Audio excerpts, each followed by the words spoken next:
They've been talking in the corners, trying to tear my name apart. Will you defend me in the battle?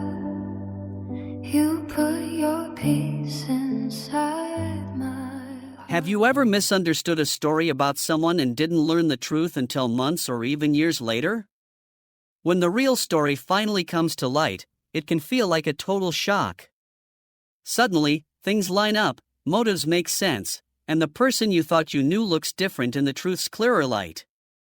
It's humbling, sometimes a little embarrassing, and deeply human. Misunderstandings grow easily when we fill in the gaps with our own assumptions, and only later do we realize how incomplete our picture really was. Just think, you judged that person based on a misunderstanding. Television gossip has long been a forbidden pleasure for many viewers, a mix of entertainment, curiosity, and the occasional drama. From flashy gossip-style shows to subtle entertainment news segments, rumors on TV thrive because it lures us into the world of celebrities' lives, scandals, and behind-the-scenes theatrics. How does it lure? Gossip TV offers a sense of intimacy with public figures, making viewers feel like insiders. The blend of speculation, exclusive interviews, and leaked tidbits creates a narrative that's often more dramatic than reality. It's storytelling with a twist, part fact, part rumor, and part performance.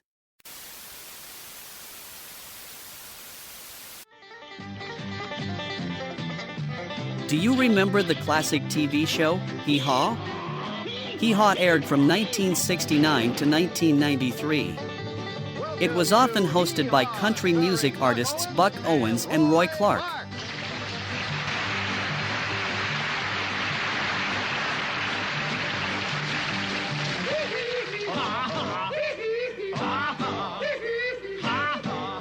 Often on the show, there were several ladies singing about sharing gossip. Now we're not ones to go around spreading rumors. Why really we're just not the gossipy kind. Oh, you'll never hear one of us repeating gossip. So you'd better be sure and listen close the first time. With their unique wit and humor, they were sharing personal information about people as if they were a casual news station. If we're honest, we must admit that nearly all of us have at one time or another repeated a rumor or shared something that wasn't ours to share, whether it was true or it simply wasn't meant for everyone. And who hasn't also felt the sting of being the subject of that whisper? We must admit, gossip is everywhere. Most conversations today are about others, whether about their challenges, victories, quirks, and/or habits. Thankfully, only a small portion of conversations are mean. Still, even a small bit can feel massive when you're the one being discussed. As uncomfortable as it can be to be the object of discussion, gossip does play a social role. It strengthens bonds between people and acts as a kind of informal community regulation, nudging members toward shared norms. Of course, that's little comfort to someone who feels targeted or bullied by others' curiosity about their private life. Gossip is simply talking about someone who isn't present, usually sharing personal or private details. In many cases, some information cannot be proven true or false. It's considered harmful because it damages reputations by spreading false or misleading information that harms a person's social or professional standing. Even the slightest minor inaccuracies or lack of accurate information may lead others to form negative judgments. Gossip also breaks trust by sharing things that were very personal or embarrassing between friends or colleagues. People may feel wary about sharing personal information if they suspect it could be discussed without their consent. We also find it often encourages negativity by involving criticism, speculation, or scandalous thinking. Gossip provides a negative environment causing stress and anxiety. While gossip can sometimes serve social functions, such as bonding or the informal transmission of knowledge, its potential to harm individuals psychologically, socially, and professionally is why it is widely considered bad. Avoiding gossip strengthens trust, respect, and positive social interactions. Many people love the attention they receive while sharing information and the power they feel as they control conversations. Gossip often feels gratifying for those involved. It becomes a form of entertainment, however. In Proverbs 16 verse 28, we find, "A froward man soweth strife, and a whisperer separates chief friends." This verse shows how gossip can create division among close relationships and communities. Someone who stirs up trouble and spreads rumors can break apart even close friends. The words froward and whisperer are older biblical words, and both describe types of people who damage relationships, but in different ways. A froward person is stubborn, difficult, and intentionally disruptive. They love to twist things, oppose what is right, and often stir up conflict. Other words to describe this person are troublesome, rebellious, contrary, or divisive. On the other hand, there's the equally harmful whisperer, someone who quietly spreads secrets, rumors, or gossip behind another person's back. Other words for this person are gossiper, rumor spreader, or backbiter. Proverbs 11 verse 13, "A talebearer exposes secrets, but he that is of a faithful spirit concealeth the matter." Faithfulness and discretion are contrasted with the destructive nature of gossip. James 1 verse 26, "If any man among you seem to be religious, and does not control his tongue, but deceiveth his own heart, this man's religion is vain." Uncontrolled speech reflects spiritual immaturity.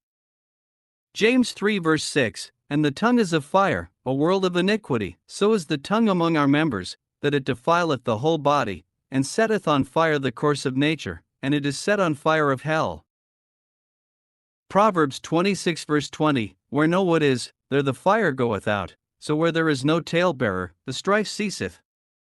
Gossip fuels conflict, and avoiding it promotes peace.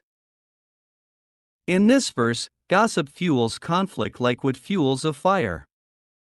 Gossip is the fuel that keeps conflict alive, and when that fuel is removed, that conflict naturally dies out. Conflict needs a talebearer, a gossiper, whisperer, or rumor spreader, to keep the conflict stirred up. Remove the gossip, the drama dies like removing the wood kills the fire. There was a man named Billy Bob. Billy Bob lived in the town of Rumorville. Billy Bob was a 22-year-old country boy with no formal education. He was a kind young man with genuinely good intentions, yet every now and then something would happen that made people who didn't really know him question his motives. One day Billy Bob was driving his old car back home from church when the car made a loud noise and started wobbling from side to side. Slightly scared, Billy Bob pulled his car over to the side of the road. He got out of his car to find his right rear tire was completely flat. Billy Bob never had to change a tire and barely knew how to do it. He looked in the trunk for the tire jack to raise the bad tire off the ground. "Where is that jack?" he asked himself. As he was looking, a police car pulled over and turned the emergency lights on to make people aware of them on the side of the road. The officer knew Billy Bob and asked him what was wrong. "Bob, we will call him," said, "he can't find the jack to raise the tire." The officer checked his police car to see if that jack would work. "Nope," the officer said. It was made differently. The first officer called another officer with a different car. When the second officer arrived, he turned his emergency lights on also. Bob and the first officer explained that Bob's jack was apparently missing. After the second officer searched in his own car, he walked over to look at Bob's trunk. That officer walked over to see if he could find Bob's jack. He thought maybe he could find it hidden deep in the trunk. As Miss Busybody passed by, she saw Bob's car and 2 police cars on the side of the road, with the emergency lights. She saw the police officers looking in Bob's trunk. The neighborhood knew Miss Busybody did not like Bob because she didn't want to like him. There was no specific reason except he looked at her and never said hello one day. When Miss Busybody got home, she couldn't wait to grab her phone and tell others about Bob's misfortune. Several other people had made up their minds that Bob had issues and was always willing to give a commentary or two about their speculation of this poor misunderstood soul. As the story starts, Miss Busybody saw that Bob was probably stopped by police for doing drugs. The drugs were in the trunk. Now we have a commentary of what might have kind of sort of happened. In other words, gossip. After a few more passed the story around, Bob, now, was probably stopped by police for smuggling drugs. According to Miss Busybody, Bob looks like a drug dealer. By the time several more get the story, Bob, our flat tire victim, is now being stopped by police, with more on the way, because he killed someone and the body is in his trunk. This started with a flat tire and a mind full of wild assumptions, and those thoughts soon found their way to the tongue. Though the tongue is powerful for evil, Scripture also teaches that God can transform it. A redeemed tongue becomes an instrument of blessing, healing, and truth. The psalmist David prays, "Set a guard, O Lord, over my mouth," found in Psalm 141 verse 3, reminding us that only God can tame what we cannot.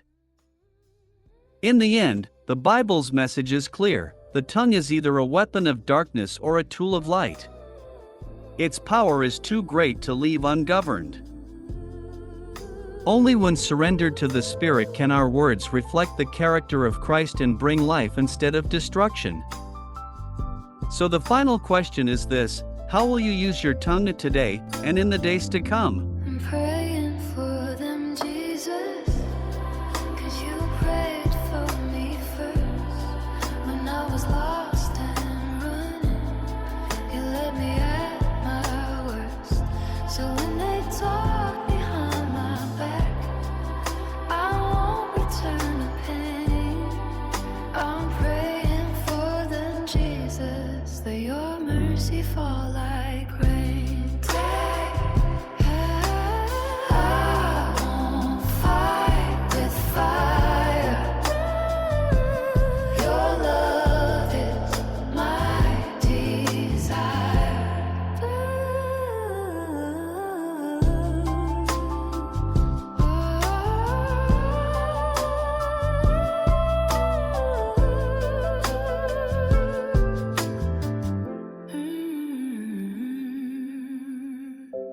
I won't fight with fire.